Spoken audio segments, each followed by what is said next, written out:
Mempertahankan tradisi sunat perempuan itu tindakan yang primitif dan bodoh. Tahu nggak sih kalau perempuan juga ada yang disunat? Nah gimana tuh cara sunatnya?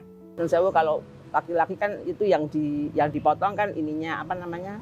Kalau istilah kedokterannya kan peripusiumnya. Nah kalau perempuan itu yang digunting itu cuma penutup klitorisnya.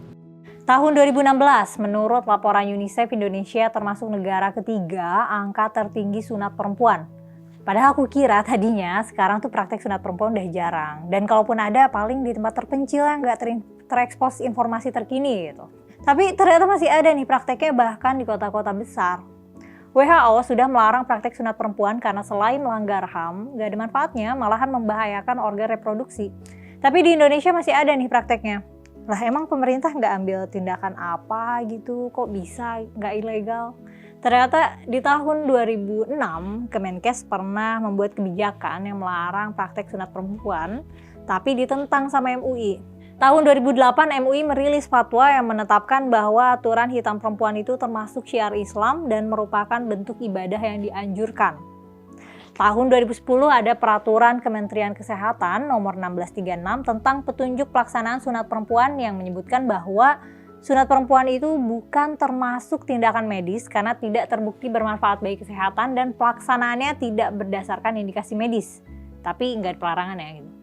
Nah cuman Permenkes itu dicabut dan dinyatakan nggak berlaku lagi melalui peraturan Menteri Kesehatan nomor 6 tahun 2014. Sunat perempuan atau P2GP, pemotongan atau pelukaan genitalia perempuan, atau dalam bahasa Inggris disebut Female Genital Mutilation, disingkat jadi FGM, adalah tradisi lama sekali, tradisi kuno yang kebetulan beririsan juga nih sama tradisi Islam. Akar tradisi sunat perempuan di Afrika itu sudah dipraktikkan pra-Islam. Terus ya Islam kemudian ada dan tumbuh, budaya itu diteruskan. Perintahnya di Quran nggak ada, tapi ada di hadis. Tapi hadisnya tingkatannya lemah sih. Pun begitu, secara tradisi sunat perempuan masih dianggap sunnah. Tonton selengkapnya di channel YouTube For Being Questions ya.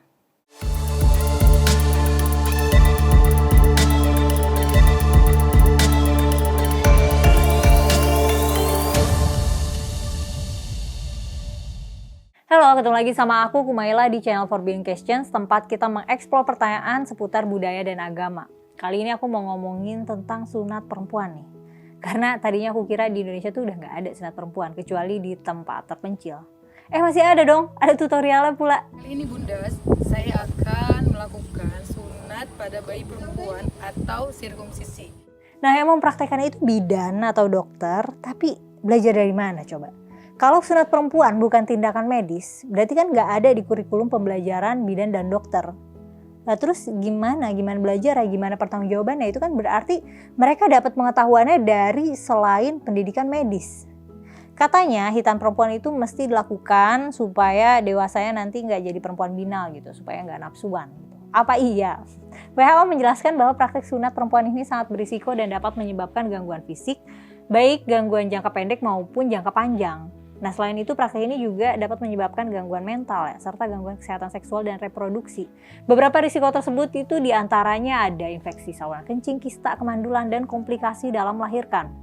Jadi gimana mau jadi perempuan binal gitu ya, orang sakit. Perempuan udah diwanti-wanti nih, takut gedenya jadi nafsuan. Terus di pencegahannya itu dengan klitorisnya dilukai. Evolutionally speaking, sangat mungkin tradisi ini ada hubungannya sama kebutuhan paternal assurance, tapi mengingat kita sudah punya informasi nih kalau sunat perempuan itu berisiko tinggi dan gak ada manfaatnya, ya bodoh aja nggak sih kalau masih dianjurkan? Di antara dalil tentang hitan bagi perempuan adalah sebuah hadis. Ya meski tidak sampai derajat sahih, Rasulullah pernah bersabda, "Sayatlah sedikit dan jangan berlebihan karena hal ini akan mencerahkan wajah dan menyenangkan suami." Mencerahkan wajah dan menyenangkan suami, tujuan yang sangat abstrak. Kalau kamu termasuk orang yang menganggap sabda Nabi itu 100% benar dan faktual, kamu bisa mampir ke kontenku yang judulnya "Apa Nabi Pernah Salah?" Ya, pokoknya jawaban singkatnya iya ya. Sabda Nabi nggak bisa jadi informasi dengan kebenaran yang absolut. Nah, terus pemerintah gimana nih sikapnya? Menanggapi berbagai kritik terkait praktik sunat perempuan di Indonesia, Kementerian Pemberdayaan Perempuan dan Perlindungan Anak dalam siaran persnya tahun 2016 pernah menyatakan bahwa pihaknya membutuhkan waktu dalam menyamakan persepsi antara terminologi mutilasi alat kelamin perempuan dengan praktek sunat perempuan di Indonesia. Soalnya katanya menurut Menteri Pemberdayaan Perempuan dan Perlindungan Anak waktu itu, Yohana Yembise, dalam pelaksanaannya praktek sunat perempuan dan mutilasi alat kelamin perempuan itu adalah dua hal yang berbeda. Pemerintah Indonesia sendiri udah bikin kebijakan untuk mengontrol prosedur sunat perempuan. Nah, padahal kan prosedurnya gak usah dikontrol harus gimana, metodenya yang gak bahaya gak sih? Ya tinggal larang aja gitu. Toh gimana pun metodenya tetap gak ada manfaatnya. Waktu itu kata Menteri Yohana, sunat perempuan di Indonesia tuh prosedurnya beda sama di Afrika. Di Indonesia gak pakai alat yang gak steril. Ya tapi terus alasan selanjutnya adalah sunat perempuan itu sudah merupakan bagian dari tradisi dan kepercayaan yang dipegang teguh dari generasi ke generasi. Kan kalau alasannya mempertahankan tradisi yang padahal berisiko itu kayak alasan yang dangkal banget ya nggak sih? Kayak masyarakat primitif yang belum kenal sains gitu. Terus ya setelah aku cari tahu nih, belum ada data terbaru angka sunat perempuan di Indonesia dan kebijakan terbaru tentang sunat perempuan di Indonesia. Kayak emang nggak ada sih. Dan kayaknya emang gitu, pemerintahnya nggak tegas, masyarakatnya ignoran. Ya semoga segera diatur deh pelarangan yang kesiankan bayi perempuan hak atas badannya direnggut karena tradisi nirmanfaat. Kamu sendiri punya pendapat atau pengalaman nggak yang mengenai sunat perempuan ini? Cerita dong di kolom komentar. Makasih ya udah nonton sampai selesai. Jangan lupa like, share, dan subscribe. Aku juga mau ngingetin kalau Forbidden Questions sudah open membership.